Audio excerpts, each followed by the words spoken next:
Hello, everyone, and welcome back to the Altitude Sickness Podcast.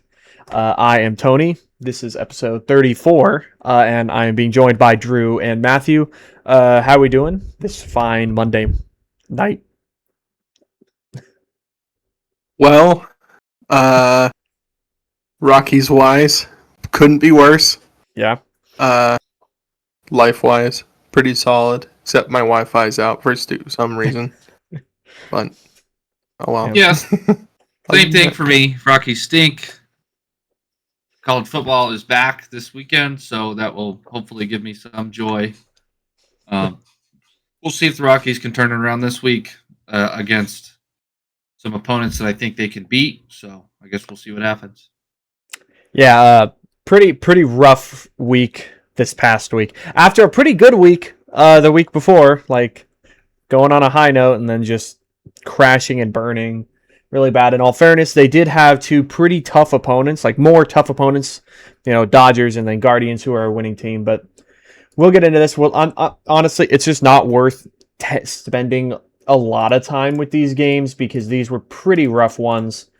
Dodgers to start. First game, they lose 11-5. This was a classic. Unfortunately, at the expense of our beloved Tomoyuki Sagano. Drew and I now have made, we now have a rule. We're just not allowed to talk good about anybody because the moment you do, they just stink, especially pitchers. I feel like it's really pitchers that have done it to us. And so, unfortunately, Sagano had a pretty rough week in general. But this one, 5 innings, allowing 6 earned runs, just pretty brutal. And unfortunately, that's just all the Dodgers needed to win. Because if your starting pitcher just immediately gives up that many runs, it's just not going to happen.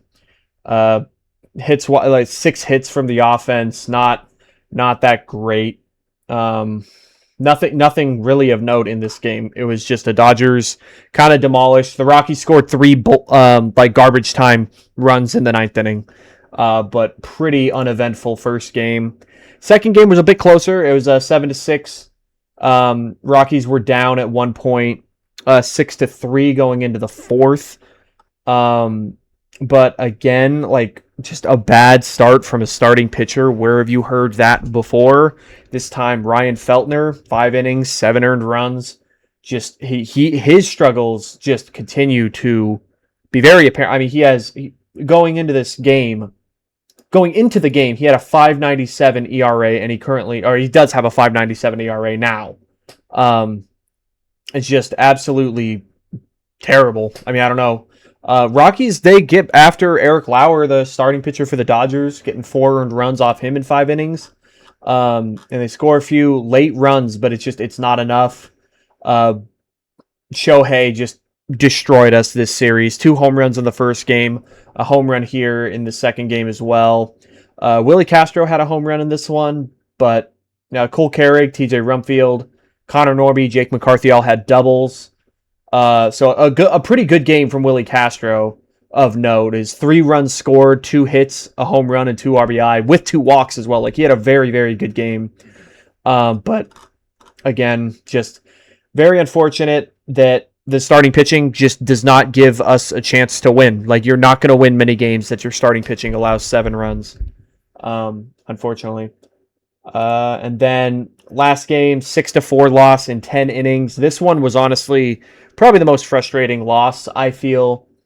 Freeland pitched he was fine and then kind of got hit around in the 4th inning and then had to get removed from the game for an injury, unfortunately, which we'll talk about later, where he gave up 4 runs. But the bullpen did their job until they couldn't. But I mean, Mark Manfredi, Nick Frasso, Jaden Hill, Jordan Romano, scoreless. What is that in total? About 5 innings, 5 1/3 innings, like scoreless. Did their job. Absolutely did great. Offense was middling, not amazing. They scratch out a run. They scratch out 2 runs in the 4th, and then a big game-tying home run by Mickey Moniak in the 7th inning. tied the game. It goes into extra innings, and this one, I mean, I blame obviously the pitcher. It was Jimmy Herget, but I also have an issue with Warren Schaefer deploying Jimmy Herget in this situation.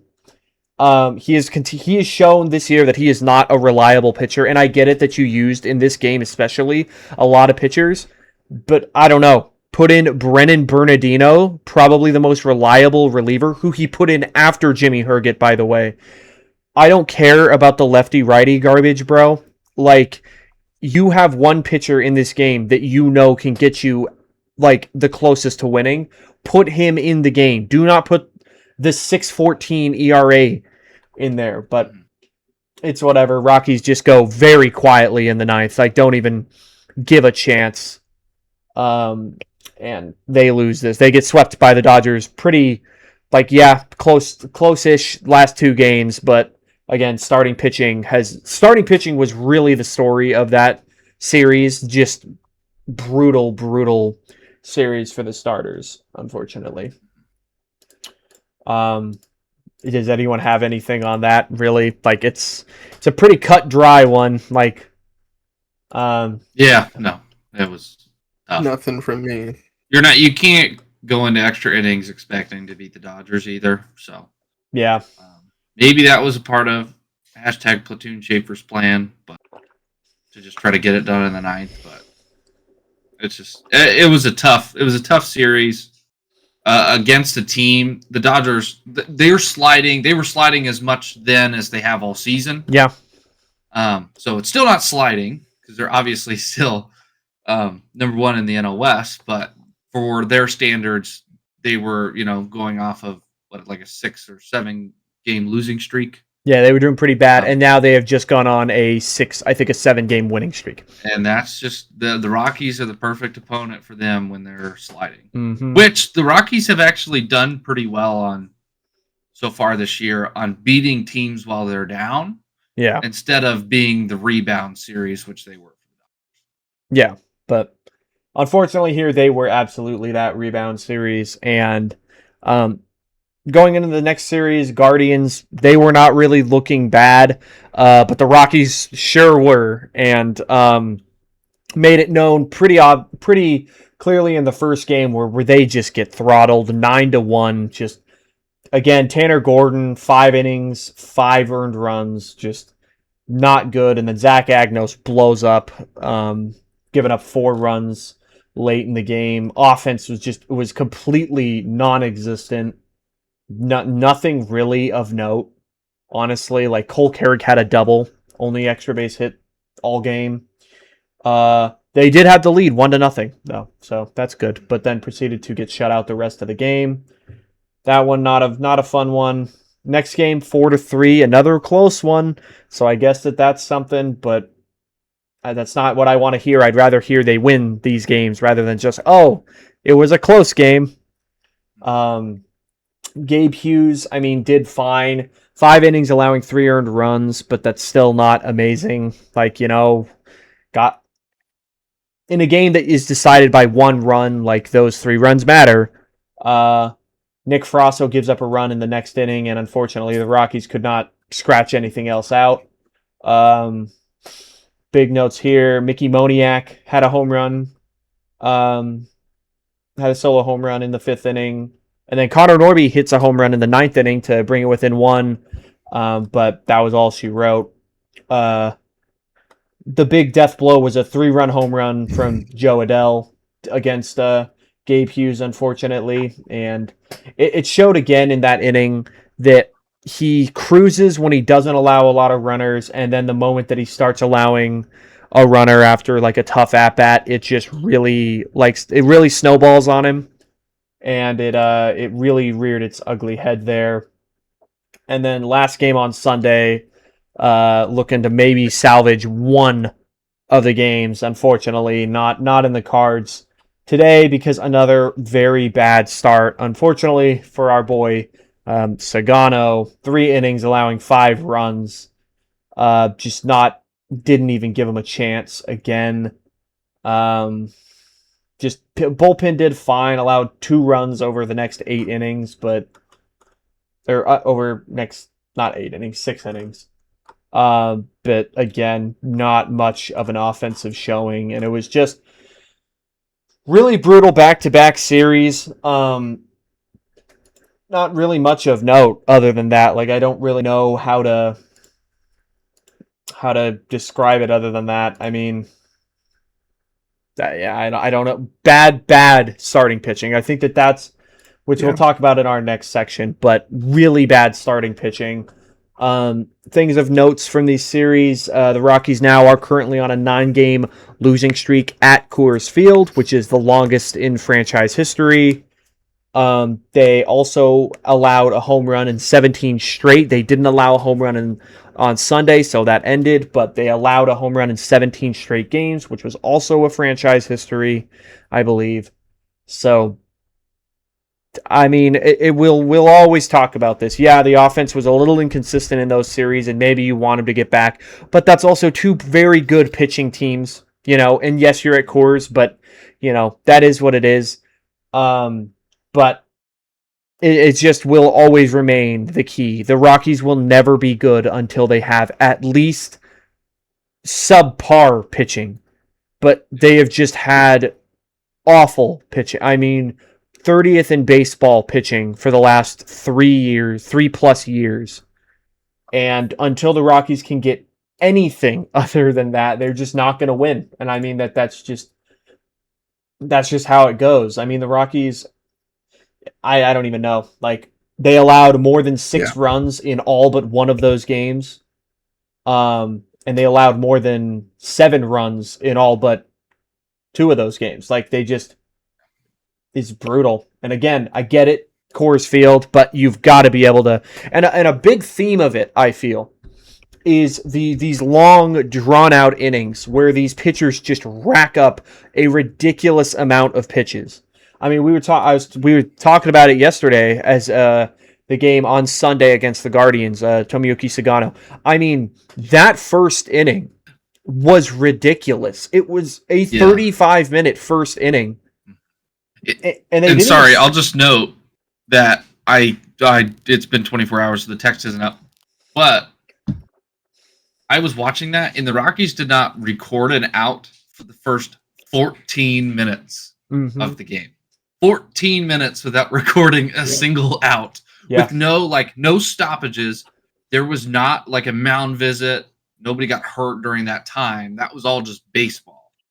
And he didn't record an out for 14 minutes and 45 pitches. He had a Gomber inning. At least when Gomber did it, he struck out the side, which was funny. Yeah. But it was tough. I guess I'll have a little highlight. It's doom and gloom this week. But someone who the Rockies, took a bet on, Connor Norby is on an 8-game hitting streak going on into tonight.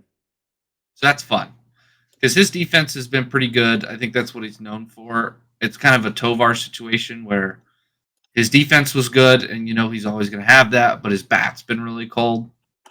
His numbers still don't look great, but seeing an 8-game hitting streak from anybody on the Rockies, I didn't think it would be Connor Norby. Yeah. And we can kind of see the extra base hits coming around in this last week, too. So that's a little glimmer of hope. Maybe that's another Willie Castro situation, right? Which we'll talk about here soon. But maybe that's what it could turn into. And, the Rockies have won on Willie so far on that signing for sure. So. I agree. Yeah, I mean, I don't really have much else to add to that. We could just get into honestly, let's just move on from these series. These series were bad. Like, they were rough. Yeah. We'll talk about some better things here. So the who's hot, who's not. I have, which you were just mentioning, Willie Castro. I mean, he's probably been the most consistent hitter since probably June for the Rockies, I want to say, other than Hunter Goodman. He's just been out for a little bit. But in the month of August so far, Castro's hitting .286 with an .846 OPS. He's got 3 home runs, 4 doubles, 8 RBI, 2 stolen bases, a really good walk to strikeout ratio. So that's been pretty good. Very happy for him. He's been doing a really good job filling in since Edouard Julien has gone was DFA'd, and then also Kyle Karras has been on the IL, so Willie Castro's had to fill in both those positions, and he's done a very good job. And then someone you just mentioned is Connor Norby. I just pulled up the stats. Since joining the Rockies, he currently is hitting 290 with a 905 OPS, and that's including him going hitless in his first 2 games with the Rockies. He's got a home run, he's got 4 doubles, he's got 2 stolen bases without being caught, 5 walks to 12 strikeouts. Like that, he's doing his thing. I think a big thing is that he hits a lot of line drives. He's a big line drive guy, and that plays exceptionally well at Coors Field, and I think that's why they targeted him. And so I think that that's huge, and that's really good to see that he's doing so well. And so I'm happy that I'm happy that he's been doing that well. Hold up. Oh my gosh.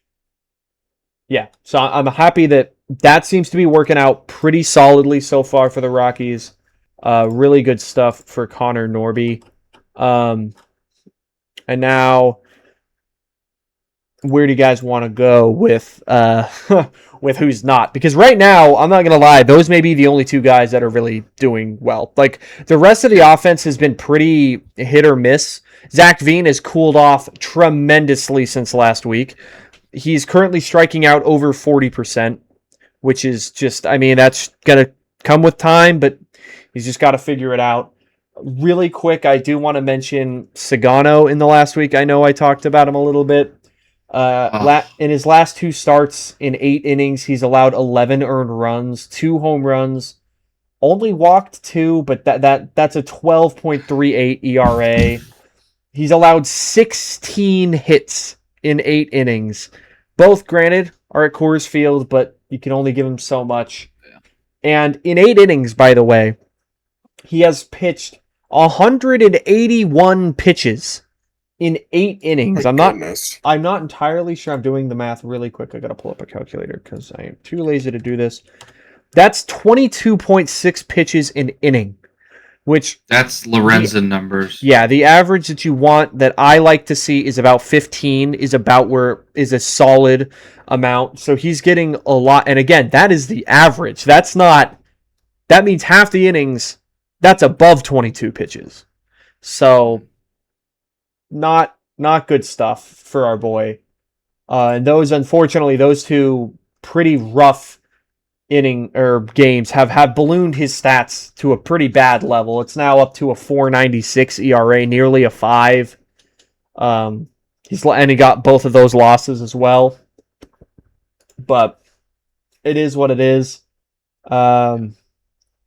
I don't know. Like for him specifically, I don't know if it's just like he's getting burnt out kind of thing. It could be. I certainly hope not, because he's not the youngest guy in the clubhouse. Yeah, we know that. So maybe he's just kind of burnt out, and that's just how it's going to look for the rest of the season. I certainly hope not, because he's really been the only reliable pitcher this year. Of course, we said that last week, and then we jinxed ourselves. Oh yeah, so maybe we're anti-jinxing it now. Everyone, no, we know that's true, because when we were watching the game, I don't think it was a part of this series. I don't believe. But we were watching the game, and I was just like, "Yeah, Brett Sullivan sucks. He's the worst." Yeah, I said he cannot hit a home run. It was against the Giants. That's who it was. It was against the Giants last week. Proceeded to hit a nuke to right field. And I believe that put the Rockies in the lead. Mm-hmm. So maybe, everybody on the Rockies sucks. They're never going to win another game. And we'll see. We'll see what happens this week. There we go. Another who's not doing that well, another starting pitcher, is Ryan Feltner. I mean, he's just had a really up and down kind of tough season, which stinks because this felt like a make or break season for Feltner, and he just got hurt early on, and he just has not been able to come back and feel great. He's got a 6.75 ERA in his last 4 in August. He's got a 6.75 ERA, 16 earned runs in 21 and a third innings, 28 hits, bro, allowing 4 home runs. A big issue that I have here is he has 10 walks to 10 strikeouts. He's a guy that needs to be able to strike out more because he has some good movement on some of his pitches, but he's just been walking way too many guys, and that's just put him in a bad situation. And really, that's just about where he's at right now. And it's just tough. It is a tough situation to be in for the Rockies, for sure. Yeah, he just kind of crumbles. Mm-hmm. Yeah. It's kind of crazy. Yeah. Really fun stuff here. Chase Dollander, who, has not pitched since like May or June, maybe, is still 10th on the Rockies in baseball reference WAR. So, that's cool. Cole Carrick has 1.1, so that's cool. Again. But, yeah, overall, just like I said, the Rockies will never be good until they can get pitchers, like at least somewhat consistent starting pitching. But the last few years, it has just shown that whatever they're looking for in starting pitching, it has just not worked. And I mean, this is going to be a really obvious one, like very obvious thing.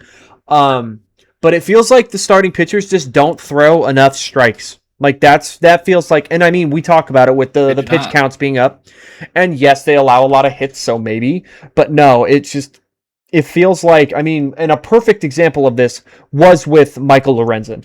Was he nibbles, as Drew has talked about. He's a nibbler. He really, really just will not pound the zone, which is what he was known for his career coming into being on the Rockies, was that he was a strike thrower. That's why his ERA was usually high, was because he threw strikes. And for whatever reason, it just didn't work here, and he just didn't do it. And I don't know. That just seems to be a big issue for the Rockies starting pitching this year. Because you can look at the numbers. I mean, the difference between just look at the average and the slugging and the OPS when you're in a 2-1 count as a pitcher. Like, it is absurd when batters get ahead in the count that they have a severe advantage, especially when you're not confident. It's not going to be a good outlook for you when you every at bat is a 2-1 or 3-run count every single time. Yeah. For a pitch count perspective, and also giving up hits, because obviously they know you're about to throw a meatball down the middle. Mm-hmm. Yeah. And we saw, like, when Gabe Hughes first started, his first outing against the Dodgers, that dude was pounding the zone until someone got on base, and he was Mr. Nibbler. Mm-hmm. But with no one on base, that dude was pounding the zone, and he was getting, 8, 9, 12 pitch innings. Yeah. And it was phenomenal. But especially when you start out 1-0, the first pitch is so important in an at bat. When you just constantly start out 1-0, it's just never going to be a good look for you.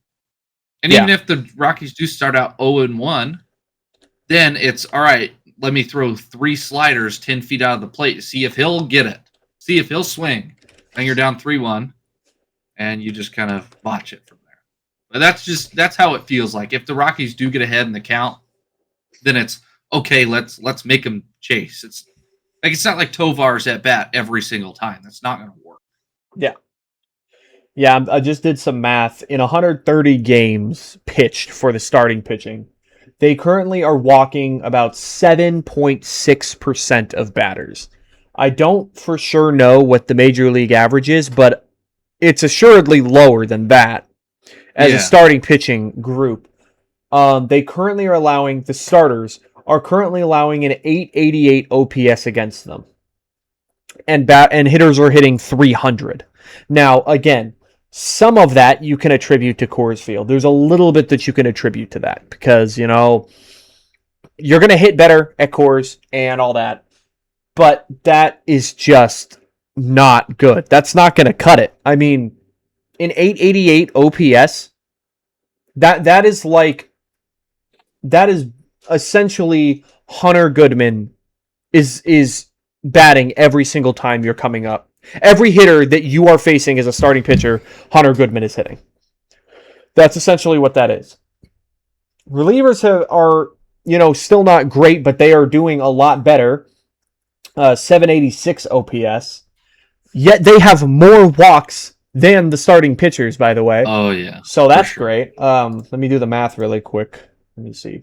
They have 213 walks in 2,354 plate appearances for a 9.04 about a little more than 9% walk rate. Again, assuming that's high or higher than like the major league average. So the walks just have to get under control. And I don't know what this offseason they can do, but Alon Leishman and them and pitching staff people have got to figure something out because you can't walk people. And I've grown tired of hearing it from like the Rockies pitching staff or the coaching staff for years. It's under Bud Black and everything. Them just saying we won't allow it, but it's like all they do still is walk people, and I don't understand it. It's like, what do you mean you won't allow it?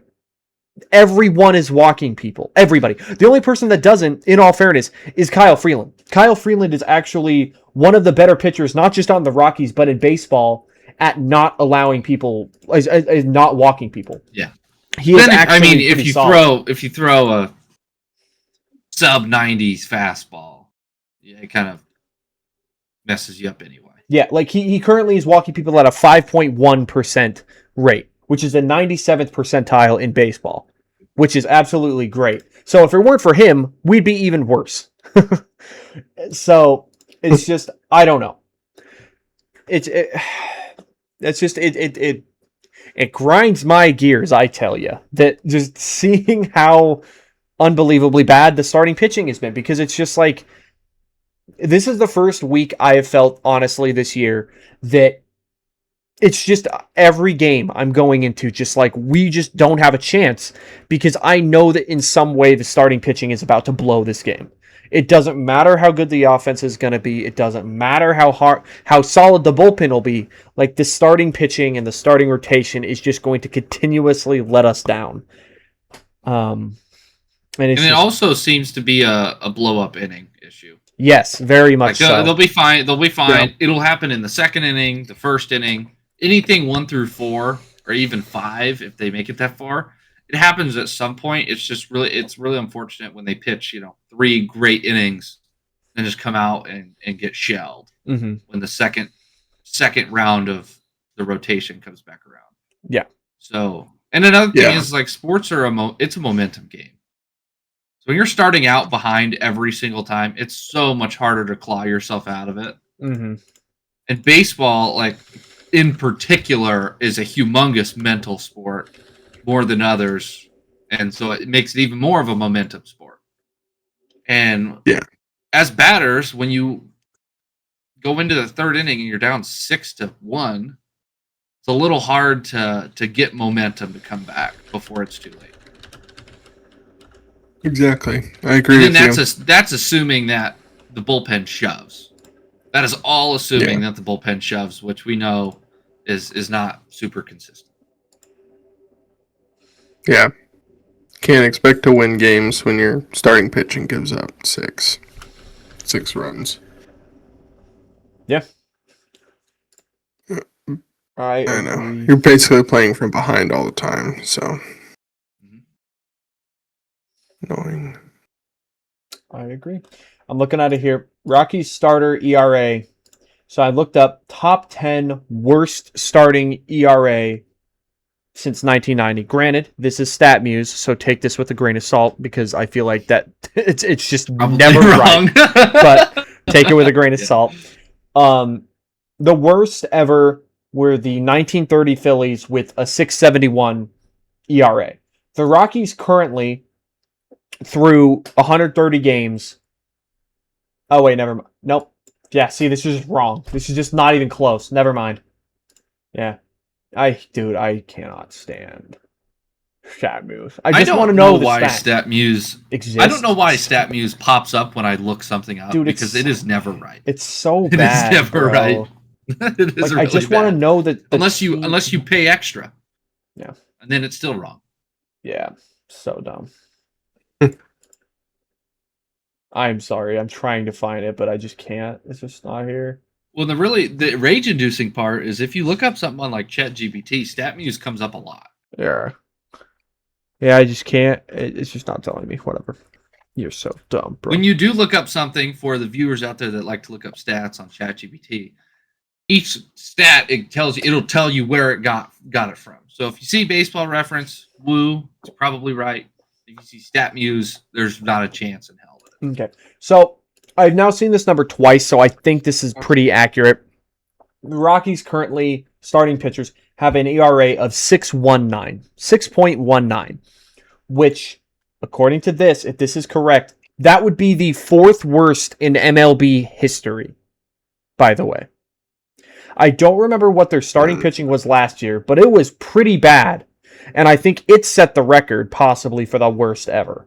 But I don't remember for sure. And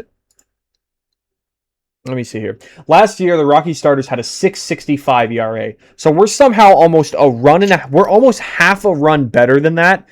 And it still feels like we still are so far away from being anywhere near competitive. Because as good as the offense has been, because the offense overall has actually been a pretty solid offense, but the pitching just does not give you a chance. So, but it is what it is. I don't want to harp on it too much more. I feel like we've done enough of that. Next, does anyone else have anything else? Nope. Okay. Excuse me. So next up we have the transactions. So I don't know what was going on, but this week it was just transaction craze this week, bro. There were so many. So to start in I don't know exactly what days that these were all on, but this is how it happened in orders in the last week. So first off, we knew that Hunter Goodman had been scratched like 3 games in a row in San Francisco, and I was saying, like, at that point you might as well just throw him on the IL, and that's what they did. Goodman placed on the IL for a left shoulder strain. Apparently it's not a problem when he's catching it all, it's just when he swings like that's when it gives him a little bit of discomfort.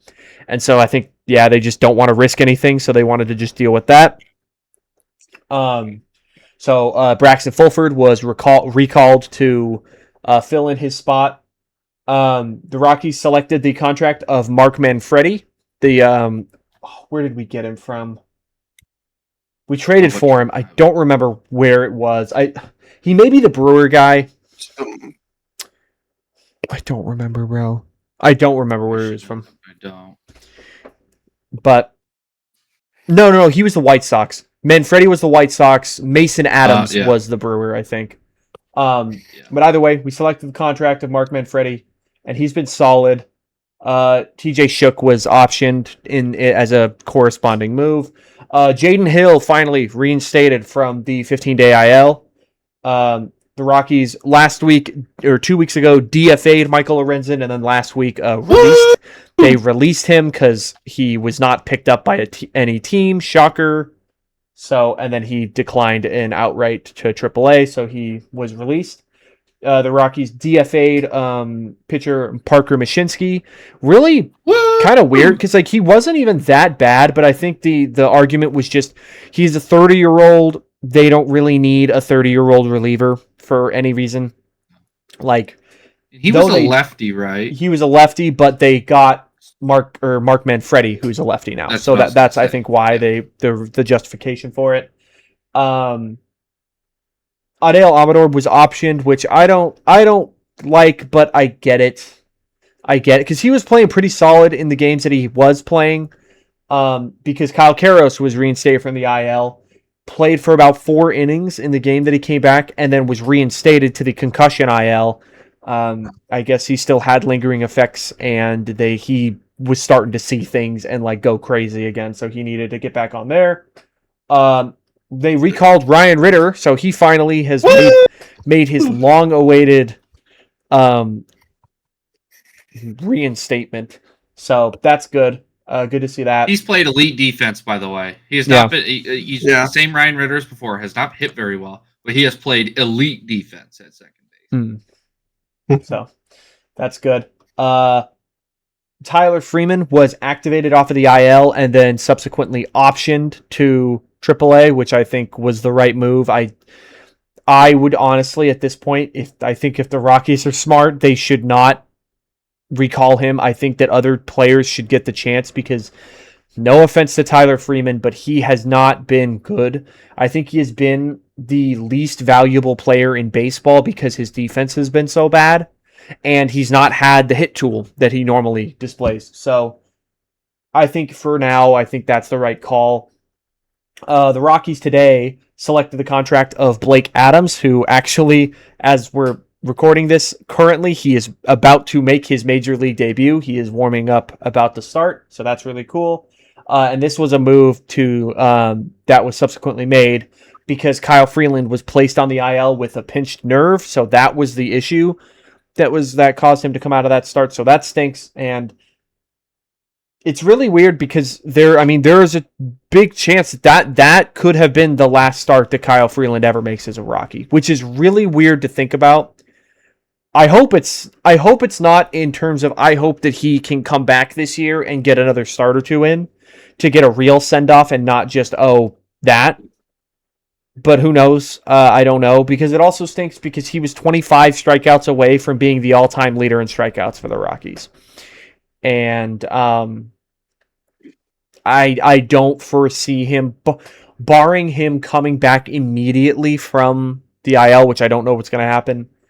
I don't know if he's going to break that, and that really stinks. That really does stink a lot. So, but it is what it is. And then tomorrow, so not as of now, but Thomas Harding, Rockies beat writer, made mention of it, that Mason Adams will be selected tomorrow.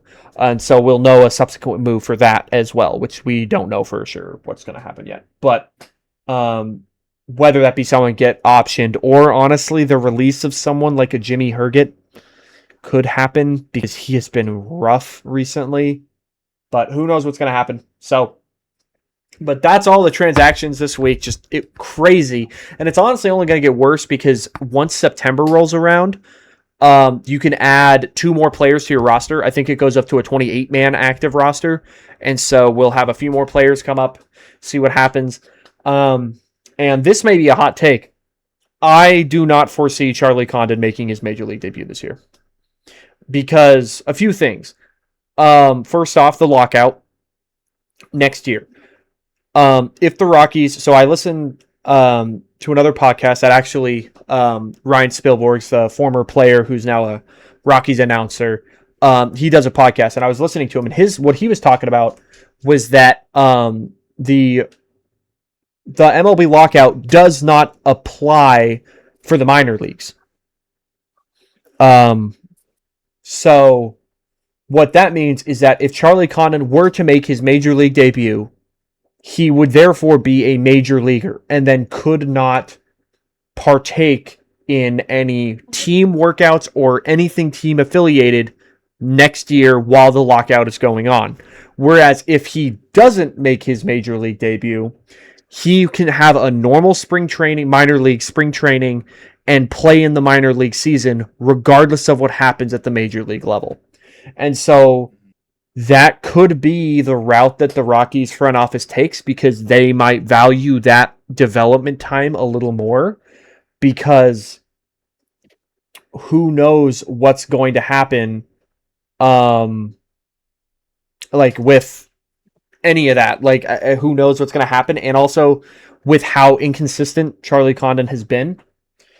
It's kind of a gamble right now, and you don't know what's going to happen. So who knows?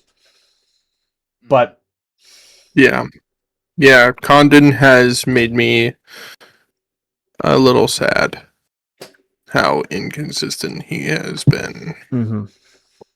Yeah, I agree. So yeah, that's my hot take. I don't know.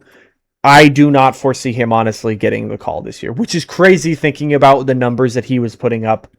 But he suffers through these crazy hot and cold streaks that I think the front office is saying you need to have more consistent at-bats. You need to not strike out at a 33% in the minor leagues You need to be walking more, and you need to not have these power outages that he's gone through like crazy. Because that's his calling card, is that he's a power hitter, and you cannot go on a month-long slump where you hit one home run. If you're going to be a first baseman in the major league level, you can't be doing that. So we'll see.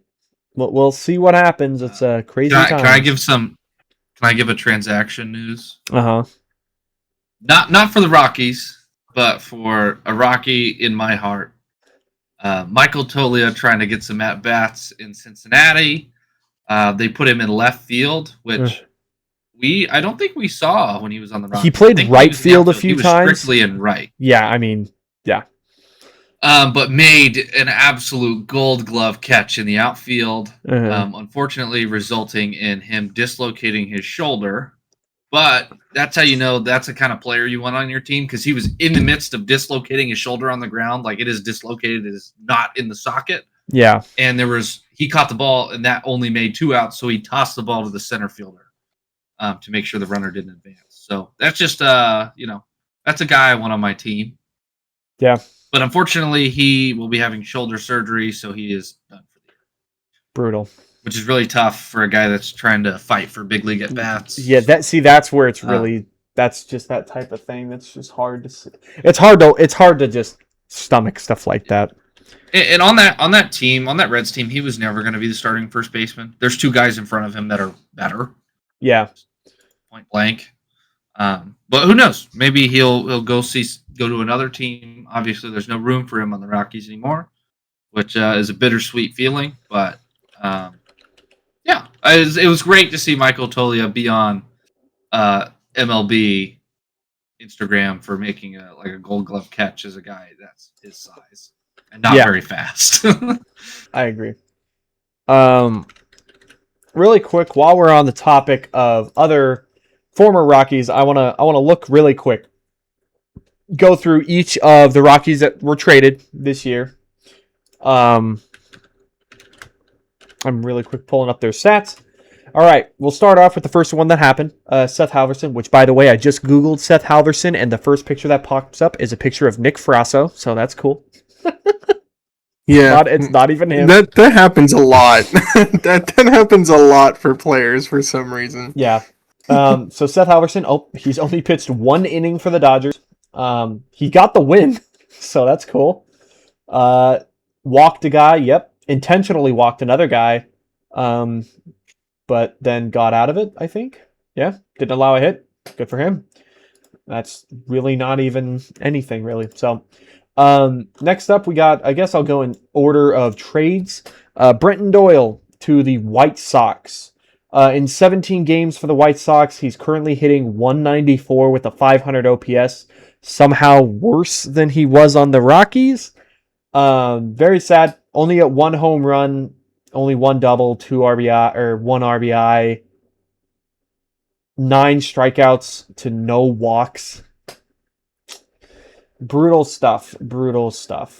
So, but that is not why the White Sox traded. No, they traded him for a backup center field defense. That's what they're doing for. And I've seen him on some MLB highlights already for the White Sox. Oh yeah, so. In the first game that he was a White Sox, he had an outfield assist. So good for him. And I do hope continued success. This is not a bash on Brenton Doyle. I love Brenton Doyle. I am just reading the stats. Next up, we got Antonio Senzatella. In 7 2/3 innings for the Brewers, he has a 5.87 ERA. Meaning he's allowed 5 earned runs in those 7. That's crazy. He's allowed 5 earned runs in those 7 2/3 innings. He struck out 6, but walked 3. He's allowed 9 hits in those as well. So seems to be maybe struggling a little bit with that command and everything, letting it go down a little bit, but it is what it is. So hopefully he'll get back to what he was doing, because they could use him for sure. They're using him as still a reliever. They're not putting him in the starting role. And then last up, honestly, the player that's been playing the best for any of the teams is Victor Vodnik. So in 7 innings, he has a 3.86 ERA, allowed 3 earned runs, I mean, he continues to struggle with the walks, bro. 5 walks in 7 innings, but he's got 5 strikeouts as well. He also has 2 hit by pitches. So Not Dang. surprising. that's crazy, man. But he's doing pretty solid, so hopefully he continues to do well. I don't really know if the Marlins are in a position to make the playoffs at all, though. But yeah, so that's what's happening with all the guys that have been traded from the Rockies. So not really doing a whole lot to move the needles for the teams that they've been traded to, and but hopefully they will come, October. Like I said, I mean, White Sox are vying for a division win. So Doyle will probably get some playoff at bats. Senzatello will see playoff innings for the first time since 2018. So that's fun. But Halverson will see his first play, probably his first. well, World I Series. mean, maybe if he'll get the ring because If he he's- technically yeah. played for the Dodgers. Say if the Dodgers win, when the Dodgers win, let's just be real. But I mean, he's only pitched 1 inning. I don't know if he's going to make that roster for the playoffs. Yeah. I don't know if he will. Because That's fair. That's the fair. Dodgers playoff move is like Urseg, who's just sitting on the IL right now. As soon as they get that extra spot in September, he's good to go. Yeah. They're doing the IL stash like they do every year. But hopefully get some action. Luckily, South Dakota State alum and Kansas, man, Blake Trinan is still there. So he's still on the Dodgers? he's the only person he's the only person I cheer for. Dude, I didn't know that dude still Sure pitched, so. bro. I didn't know he still pitched. Yeah, That's he crazy. is the Sugano of relievers, removing last week. Just kind of Like does his he's thing, not yeah. great. He's not Yeah. going to lose you the game, but he's certainly not going to win it for you either. I love the Kansas guys. Come on. Yeah. And real quick, I mean, I mentioned him earlier in the pod, so I might as well let everyone know how his debut went. Not good.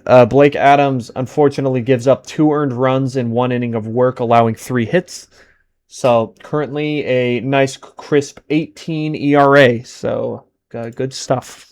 Good stuff. But that'll go down. It'll be fine. So, but he was just kind of a spot pull because we kind of needed another pitcher. So, but we'll see what happens. Anything else on transactions? Any other highlights of any players really quick before I get to the next section? I will say Connor Norby actually has an 11-game on-base streak.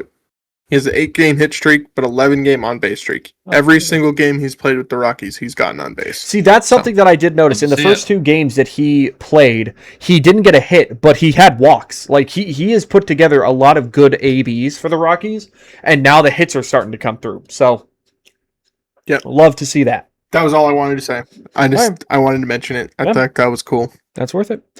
All right, so next up, we got good news. Finally good news for some Rockies anything at this point. Daniel Jackson, catcher that won the Golden Spikes Award for what's that? The best collegiate baseball player, I believe, for last year's season. Drafted by the Rockies, I think in the 2nd round. He was their 2nd pick. I know he was their 2nd pick. I don't know if it was like the supplemental 1st round or whatever it was. But he wins Player of the Week for the Fresno Grizzlies. He made his debut a few weeks ago, and he wins Player of the Week. He went 12 for 21, so a 571 batting average with 2 home runs, 8 RBIs, 2 doubles, 7 walks, and a stolen base. Absolutely love to see that. That's awesome. It's awesome. That's why I'm repping the Grizzlies hat today.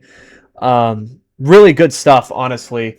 Like, that's just it's always good to see Rockies minor leaguers doing well, especially at those low levels, because those can be like, and especially players like him who are coming out of college like immediately and playing at the major league or playing in professional baseball. Like, that's kind of a hard adjustment. I mean, you think about like Ethan Holiday last year, he struggled immensely at the beginning of the year or right at the end of the year last year because he was just going up against high school pitchers, and then he had to go play against people that were 4 years older than him. So, but really good stuff for Daniel Jackson. I hope that he continues to do well and has some momentum going into next year, where he'll start at the beginning of the year with the Grizzlies. So that's really good stuff, and you love to see stuff like that. So, but anything else on minor league stuff really quick? That was the only thing I had on that.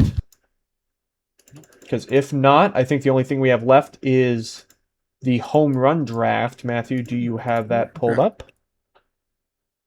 I do. Okay. Results have not changed almost at all. I was going to say, probably Drew not. is in third. Yeah, Drew's in third with 18. Matthew's in second with 37. And Tony is in first with 59. Yeah. Our Drew's and my score will go up slightly after tonight, but yeah. Well, I didn't even think about it. Two of my players are currently on the IL, so that's why. I feel like I've been in the 50s for a while. Two of my players are currently on the IL. One is in a huge home run slump with TJ Rumfield, and then the other is Zach Veen, who either hits a home run or strikes out. So, but yeah. Yeah, but all four of your players are up at the major league level. That's also true. Hey, Ryan Ritter's back. Ryan Ritter's I know. back. I'm not. I'm trying to just he's played like one game. Yeah. but we'll see. I know. It's very unfortunate. Very. Maybe we'll switch it up next year. Maybe we won't just do home runs. Maybe we'll do some other different thing to just make it maybe hopefully a little closer because Goodman just got off to such a hot start that it was him and Rumfield were both hitting so well by like the end of May that it wasn't even close. And then also, Drew getting Jordan Beck hurt and playing like garbage. Willie Castro didn't really come on until later. Doyle being not good. It's just not, So we'll come up with something maybe a little more fun to make it a little closer. Maybe we'll do like total bases or some different weird things like that just to make it a little more fun, or pitchers with the most earned runs. Too bad we didn't choose Michael Lorenzen for that this year because that would be the 1-1 pick. Yeah, you could do maybe like average or OPS or something. Yeah, we can figure. Yeah, we'll figure it out. We'll figure it out for sure. But yep, that's all I've got on home run draft. Sounds good. Does anyone else? That's all I've got for the notes and everything. This was definitely longer than I was expecting. So, especially for how. Always is. Yeah, I mean, once you get us talking about the Rockies, we can.